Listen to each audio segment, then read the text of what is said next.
This is Nichole Paschal with Topaz Labs. We are here today to learn about denoise.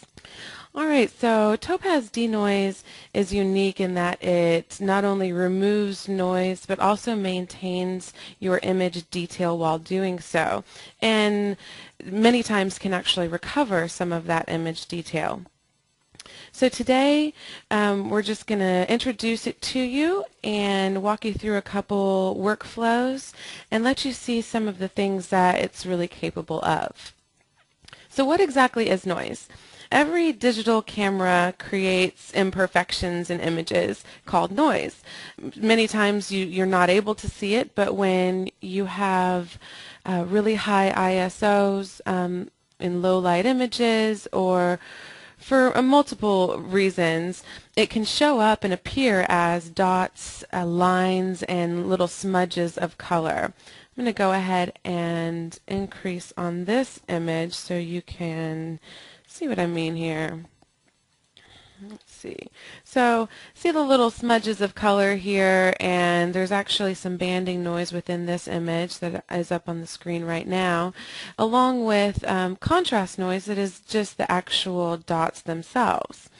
And this is kind of where denoise comes in. We want to eliminate that noise so it's no longer distracting. The most recently updated version of denoise, which is version 5, can actually remove all of these types of noise, including the banding noise that you might see. It shows up as lines across the images. Let's see here. Let me get to banding noise. You can see it a little bit within the hair here. It just kind of goes across. That's the banding noise. And again, the removal of noise is not really unique to Topaz. There are many noise reduction programs out there. What makes denoise unique is that it has an ability to remove the noise while still maintaining that detail, and that's really exceedingly hard to do. So let's go ahead and open our first image. I'll get back to this image a little bit later.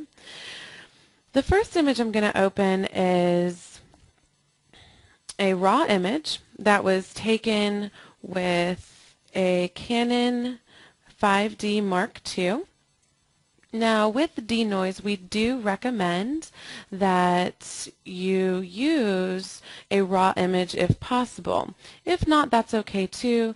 The other image I'll be working on today is a JPEG, so that should be okay. When you open a raw image, it's going to go into a raw conversion software.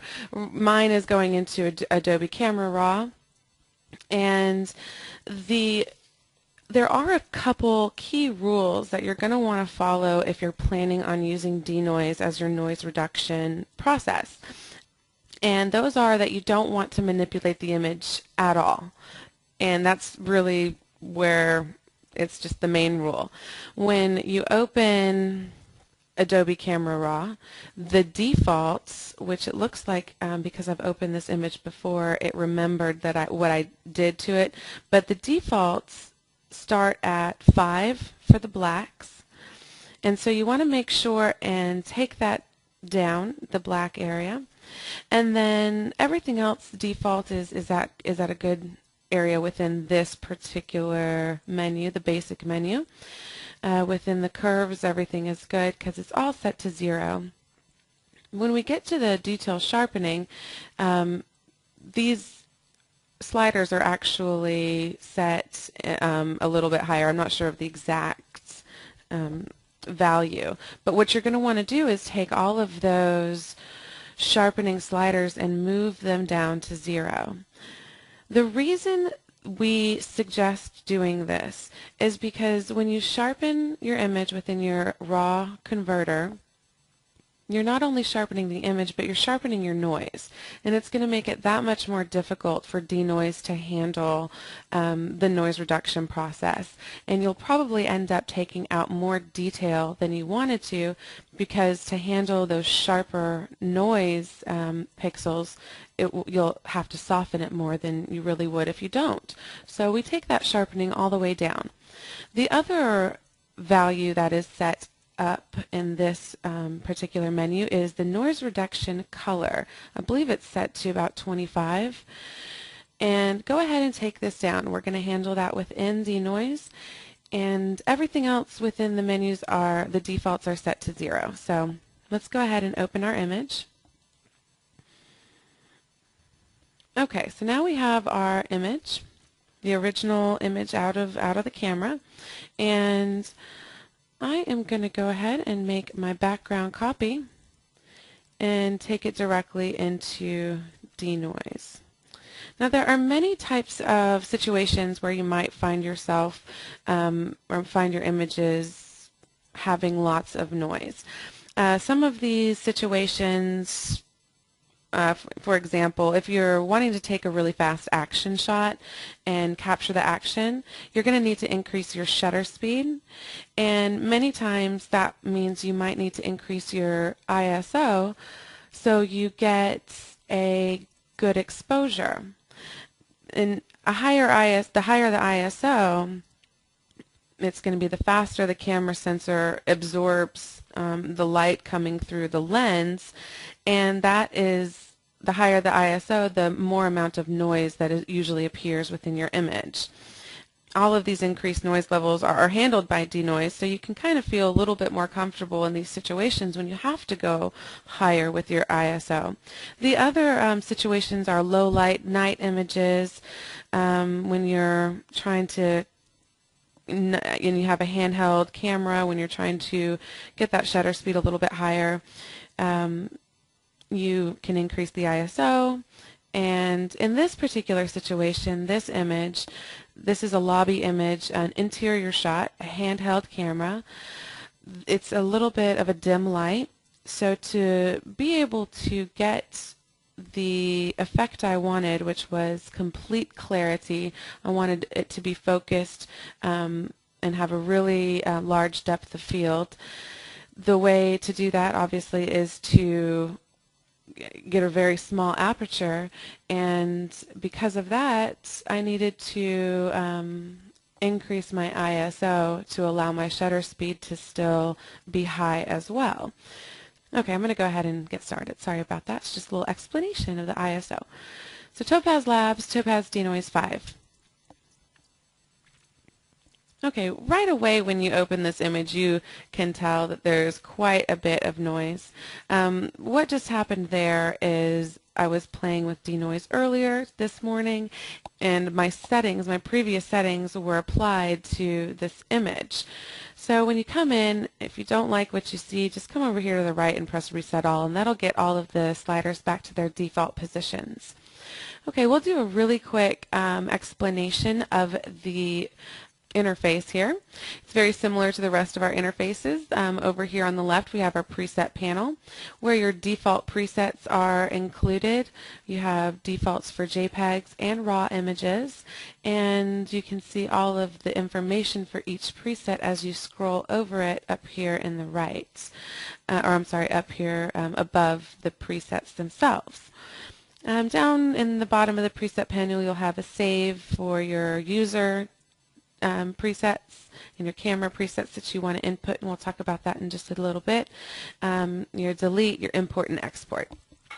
Okay, over here on the right we have our zoom area where you can see what you're viewing, very similar to our other interfaces. The red box shows you what you're actually viewing within your preview, and then your zooms, your preview modes, we'll go over that in just a minute. Your auto brightness, we'll go over that in just a minute.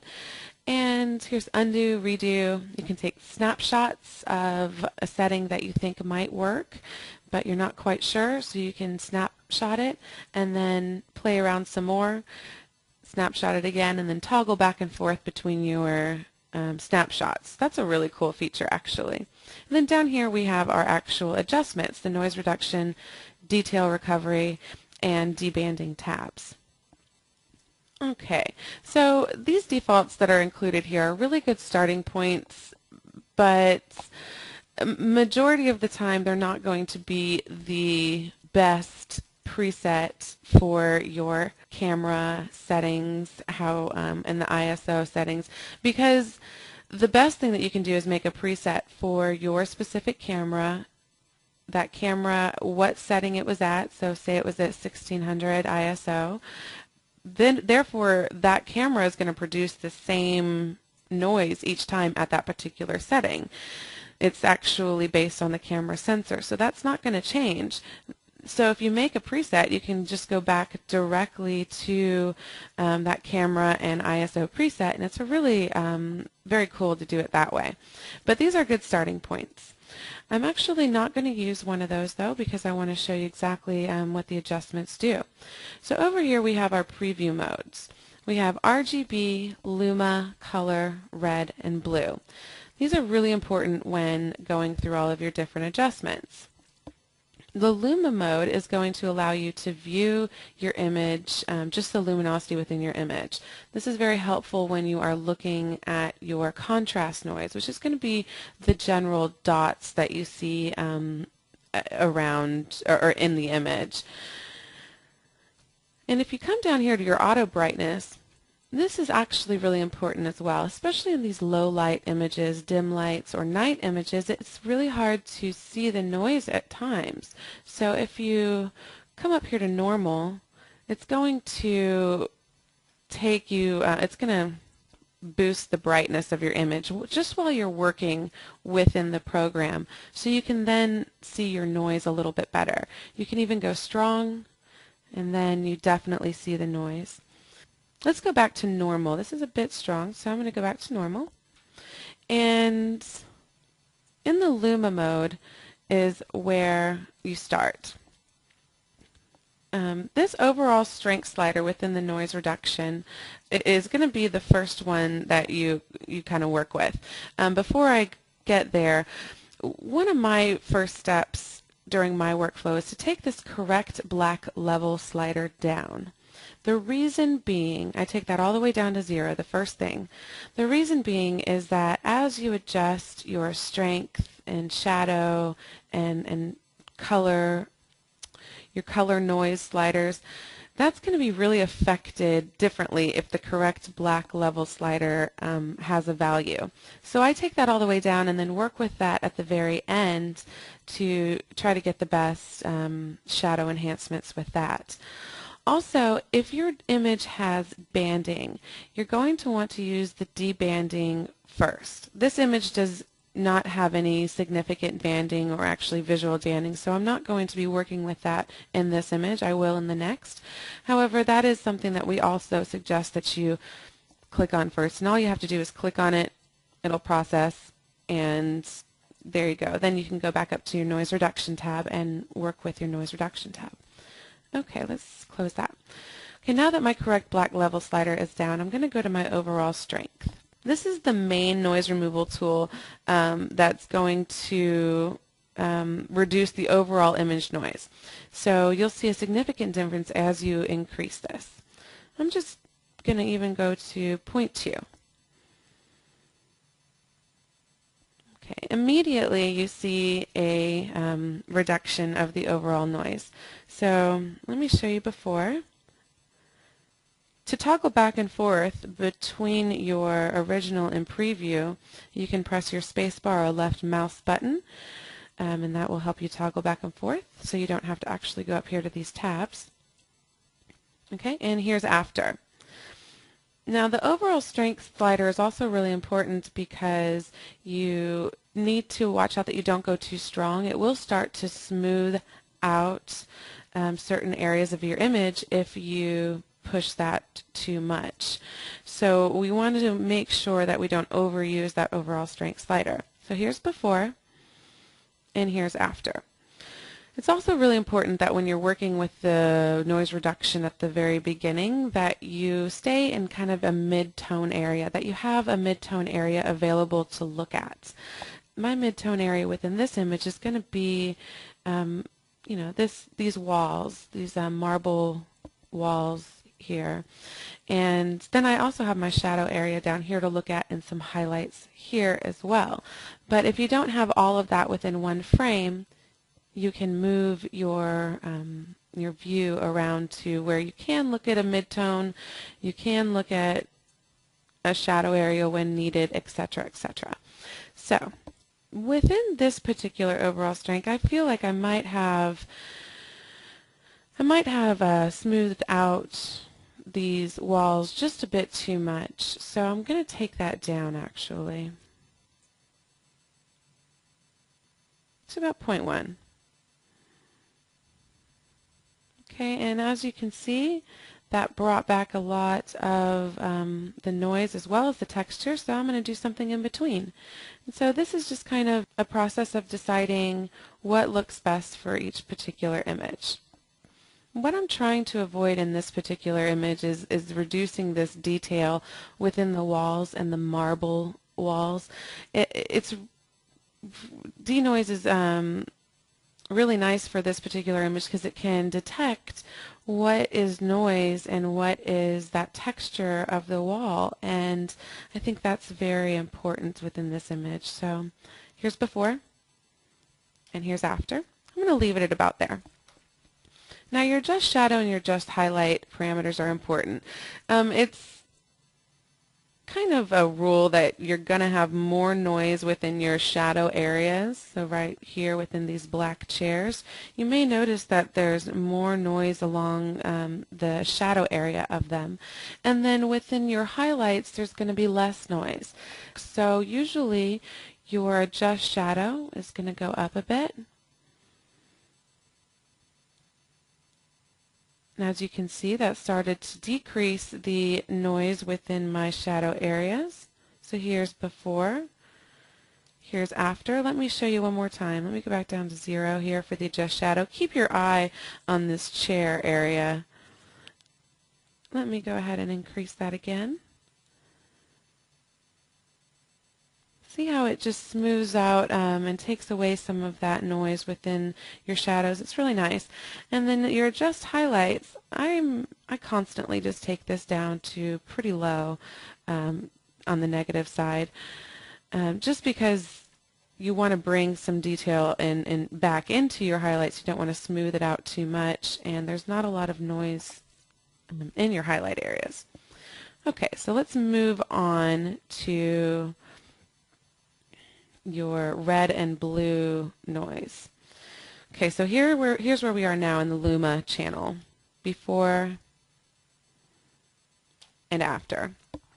Now I'm going to go, once I get down to my adjust color parameters, I'm going to come up here to my red preview mode for my adjust color red parameter, and what that's going to do, it's going to show me how the red noise is affecting my image at this point.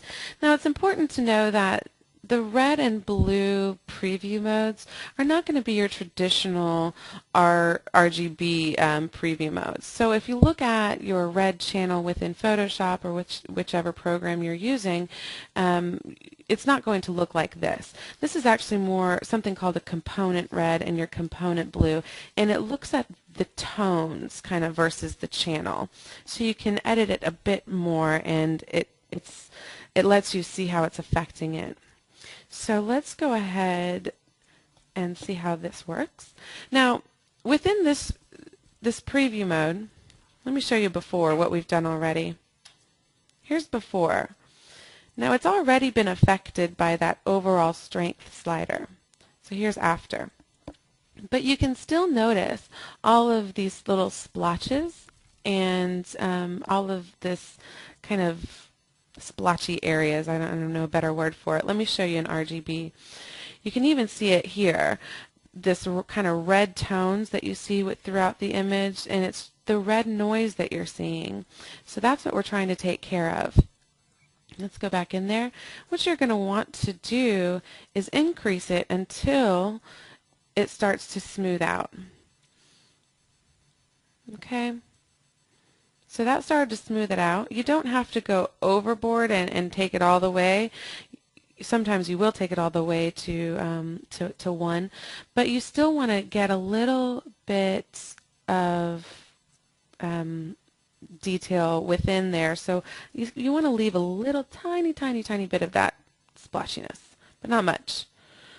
So I'm going to take that back down to about 0.5. Okay, and so here's where we were before and after. Okay, as you can see, it's definitely smoothing out that color, those little splotchy areas, and it's going to help take away that color noise. Now that I'm going down to my Adjust Color Blue, I'm going to go to my blue preview mode. Okay, and this is going to be something, it's going to show you your blue noise within the image. And the same idea is there that we had with the red. So here's before.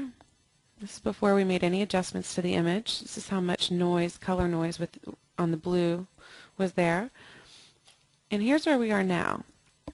So we've done a pretty good job of taking a lot of it out already with the other noise reduction sliders, but this particular slider will help us modify it, or go in there and play around with it and really get it to where we need it to be to reduce that noise. So let me go a little bit. Oops, didn't work. Here we go. Let's go up to about 0.35.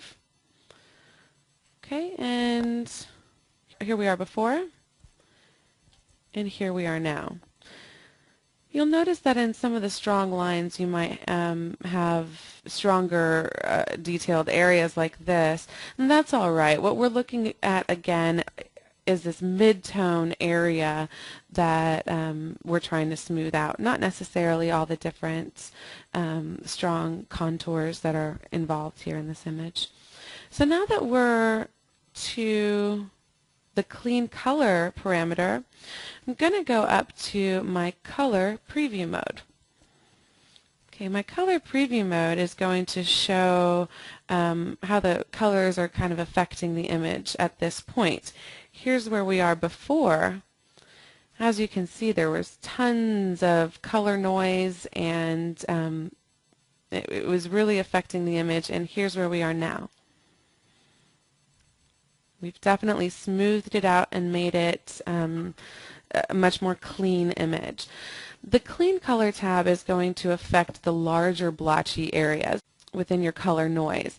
Now this particular image doesn't have a lot of it. It does have, a couple little stronger, larger blotchy areas that you can affect with the Clean Color tab.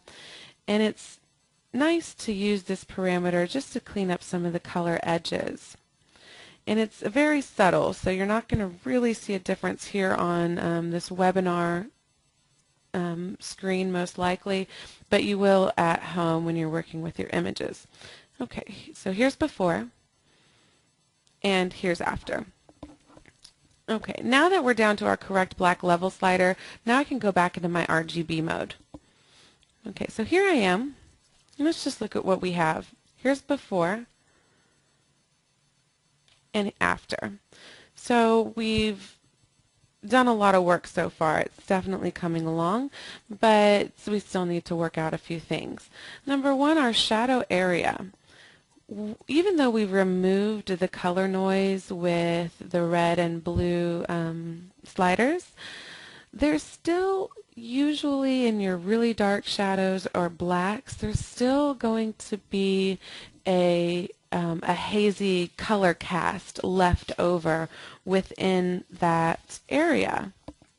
And that is really what this correct black slider is for. It's very unique to Denoise, and it works in conjunction with all of these other sliders. That's why I take it down to 0 first and then work with it, so I don't have to sit there and adjust everything else as I'm going along.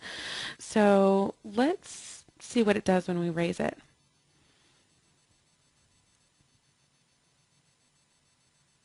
Okay, let me take that back down to 0 and really pay attention to this darker shadow area, the chairs. Whether or not your eye notices it right now, there is a red color cast happening from the noise reduction that took place. And it's really just trying to get below that haze and bring out the black saturation. So just keep your eye there. Okay, and it just brings a nice, it darkens it up, tries to bring the true, it restores that shadow, the true richness of the shadows. So it's very effective in many images. In some images it's not going to be as effective, but many images, it just works beautifully. So here we are before and after. Okay, now that we have, I'm going to take my overall strength down just a tiny bit. Okay, now that we have taken the majority of the noise away, you can notice already, here's before and here's after. Look at the 5 to 11 sign here. We've kept these strong lines, whereas many other noise reduction programs, it would be quite blurry. But we can still increase that detail in those lines. And if you'll look at these plants, here's before and here's after. We've kept a lot of that structure and a lot of that detail already, these strong lines within the marble. So we're already on a good track. But let's go down to our detail recovery. Here you're going to have recover detail, reduce blur, and add grain. The recover detail slider brings the original details that were in there back in. Now, it is a very sensitive slider, so you don't want to overdo it because you might introduce artifacts back into your image. So just watch it as you increase this. So it's, again, very subtle, but makes a big difference. Let me take that back down to 0. Okay, actually watch the texture of this marble wall. I'm not sure if you're really able to see it at the webinar or on your screen, but let me just take that up a little bit higher than I'm going to have it. And it just brings the crispness back into those details. It is a little bit high, so I'm going to take that back down. Okay. The reduced blur is going to have about kind of the same effect, but it's a de-blurring technology. And it also is very sensitive. So I usually keep that pretty low in my images. So here's before and after.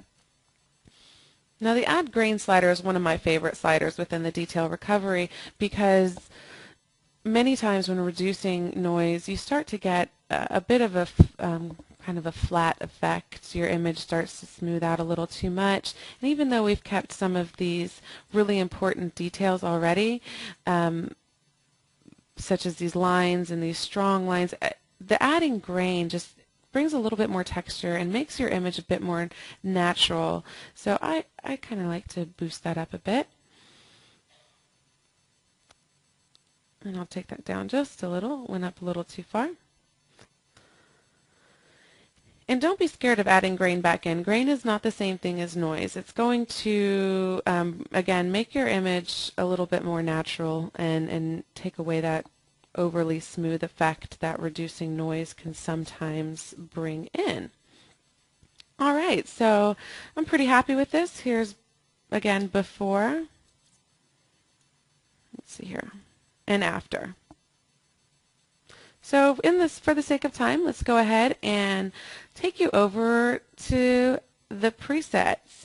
So say I did a photo shoot within this lobby and for some reason I handheld my camera. Maybe I forgot my tripod. And I have the same camera and the same settings. So I can come over here to save, and let's call this my preset being Canon 5D, and we'll call it 26500 just so the preset name itself, I'll know what it is. Now here, preset type, you have relative to noise estimate or absolute. This is a nice choice here. Because I'm going to be using the same camera and same ISO setting for this particular series of images, I'm going to say absolute. Now, say you were out taking images and your ISO changed multiple times within a series of images, and that's all right. What you can do is instead say, not say 26500, say Canon 5D, and then relative to noise estimate. It's going to actually calculate how much noise is in your image, and it will try to put that estimation into the preset itself. But if it's an absolute preset, make sure you click on absolute because it defaults to relative. And then you can say created by the camera, the ISO that you used. It goes up very high. The image type that you're bringing in, and then any description that you might want. And you can say OK, and there you go, Canon 5D right there. So I'm going to say OK and go ahead and process that back. And once you've processed that back into Photoshop or whatever host program you're using, at that point you are then free to make your other adjustments. We always again suggest that you use Denoise first, because otherwise when you make your image adjustments, you're actually adjusting the levels and within of the noise itself, and it's going to make it that much harder to reduce that noise. So let's see what we have here. I'm going to go in just a bit. Here's where we were. And here's before and after. We've kept these nice textures on the marble. We've kept these beautiful hard lines here, and I think it's done a really good job. So that is the first workflow with Denoise. And with that, I'm actually going to stop my presentation, and I'm going to start taking questions.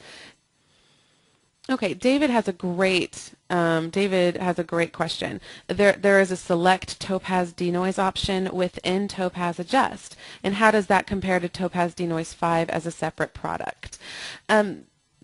David, we always suggest that if you have a noisy image to start off with, use Denoise 5 first before you take it into Adjust. Again, because Adjust has some exposure, tone, color, all these different enhancements and detail enhancements. It's going to really affect your noise as well. But if you don't have a noisy image and it's a very, very clean image, and you take it into Adjust and do some adjustments, you might see a tiny bit of noise added because of bringing out the smallest details within your image. That's kind of where that Denoise tab comes in.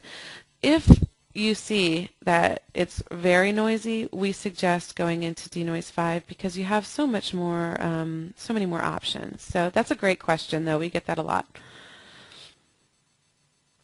Okay, Don, good question. He said he doesn't understand that after opening an image from ACR, aren't we working on a JPEG? So our preset selection would be JPEG. Actually, no. If you do not save your image as a JPEG, it is still a raw conversion image. You're actually working on a TIFF. That's what is being brought into Denoise. It's not actually being compressed. So unless you've opened a JPEG image specifically and then brought that into Denoise, most likely you're going to be working on an uncompressed image since you've brought it through that raw conversion, and then that's when you specify raw. Scott, does you use raw or JPEG adjustments with TIFF? You'll use your raw adjustments because whenever you bring your image into Adobe Camera Raw and it's you go through the raw conversion process, it's something you can bring in directly into Topaz DeNoise, and it will act like it is a TIFF, an uncompressed TIFF. Carl asks, sometimes at point-and-shoot cameras with small sensors and high ISOs give lots of noise, and what are your suggestions to handle such images? That's kind of something that I worked with here. This is actually a mistake that I did. I was taking pictures for Topaz to show off what Denoise could do, and then I took my camera over to my niece's first birthday, and and I didn't change my camera settings. It was a really silly thing to do, but when I looked at the images and realized what had happened, I knew I could take it into Denoise and work with it. So this is a smaller JPEG image, and you can still take it in there and And let's go ahead and do that real quick. And I actually want to show you the debanding, what it does as well. So I'm going to take this down, make my copy, take it into Filter, Topaz Labs, Denoise 5. So while Denoise does work best on raw images, just because it's before any compression has taken place, it's before that noise has been affected at all, it still works beautifully on JPEG images that were taken as a JPEG. So this image was actually taken as a JPEG, and as you can see, there's tons of noise on her face, everywhere within this image, and it might be a little hard to see this level. You might see this banding noise that goes across her hair and goes across the entire screen. That is what this debanding tab is for here. Okay, so watch as I just press, let me see if I can make that a little bit stronger. There we go. You can really see it now going across her head there. Let me just press that horizontal. You can see what happens. It disappears. So it doesn't take away all the rest of the noise, but your banding noise, the horizontal banding noise at least, is gone. Now if there was vertical banding noise, the same thing. You can press it. Many images have both vertical and horizontal. So that's what the vertical is there for as well. Now the banding width is interesting. The value of 20 is very effective on most banding. I think I've had to move this value maybe once or twice when using Denoise, and I've used it a bunch. So 20 is a really good place to leave it. If you find that your banding noise is not affected by 20, you can, if it's a thicker banding, then you can take it up a little bit. If it's a thinner banding, you can take it down. But just be aware that if you go too far either way, and you're off by a couple values, you might actually introduce banding noise into your image. So just be aware of that and keep an eye on it when you're working with it. But it's so effective usually at this 20. Again, let me show you that. Here it is, all that, that banding noise and horizontal, and it's gone. Poof. All right, so let's ask a couple more questions here. And Carlos, yes, she did have a number on that cake. It was pretty funny. She pushed it off. Okay, is there a batching feature? Philip, good question. Our batching, there is not a batching feature within our programs. What you can do is use actions within Photoshop and create an action and use the batch processing within Photoshop to use our plugins as within that action. Lorelei wants me to show how to denoise the skin here. So we will go back to normal. And here's originally, so it's not a big difference in this image. Okay, so this is actually something where I might go over to my presets and start with maybe JPEG Strong, because it's pretty, I was trying to really show off noise earlier in that day and forgot to reset my camera. So JPEG Strong has an initially very good effect here. So here is before and here's after. Now if I want to change it up, because like I said, these defaults are really good starting points, but they're not necessarily going to be the perfect setting for your camera and ISO strength. So you can come over here definitely and adjust that. I'm actually going to take it down just a bit just to see what it does. It brought a little bit too much noise in, so I'll take that up. And let's see here. I'll adjust the shadow just a bit. And Lorelei, as you can see, that when you're reducing the noise, the skin will be smoothed out like this. So it is very effective in smoothing the skin and taking the noise out. So here's before and here's after. Now what I'm trying to do is keep this hair really in focus and as detailed as I can. So you can go into your Luma channel and really go through the whole noise reduction process again and go through each channel just to make sure that it's perfect for, I'm going to take my black level correction slider down and make sure that it's the right setting for this particular picture, which it doesn't seem to be for the red channel here. And then the blue channel, let's hike that up. And clean color usually defaults to 0.2. It's a really nice setting for clean color, so I'm going to leave it there.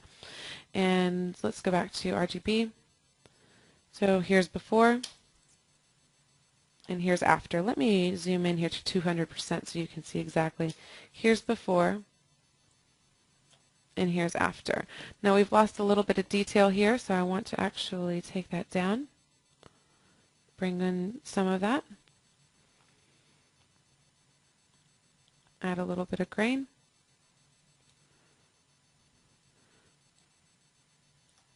and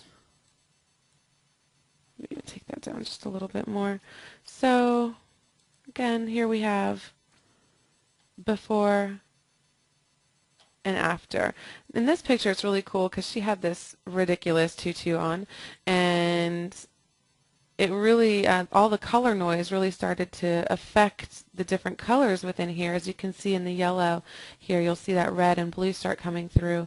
And after working with Denoise just for a couple minutes, that texture really starts to come out and the colors really start to pop a little bit better. So that's how we do that.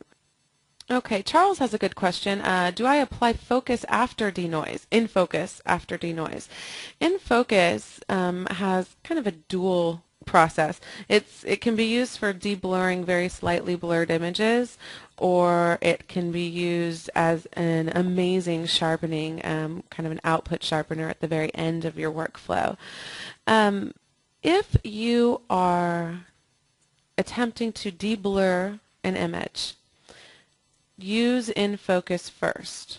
So that's the only workflow that we would suggest using something other than denoise first. We want, if you're trying to deblur and so a little bit of motion blur, a little bit of camera shake, you're trying to attempt to fix that, use in focus first and then go on to denoise. So I hope that helps.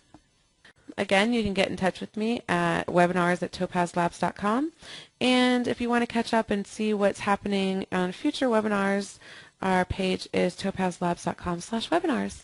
Thanks so much for joining me. I'm sorry we weren't able to answer all your questions today, but again, if you have any that you really need me to answer, go ahead and send them to me. I'll be happy to get back to you. All right, take care, and thanks for joining me again. Bye-bye.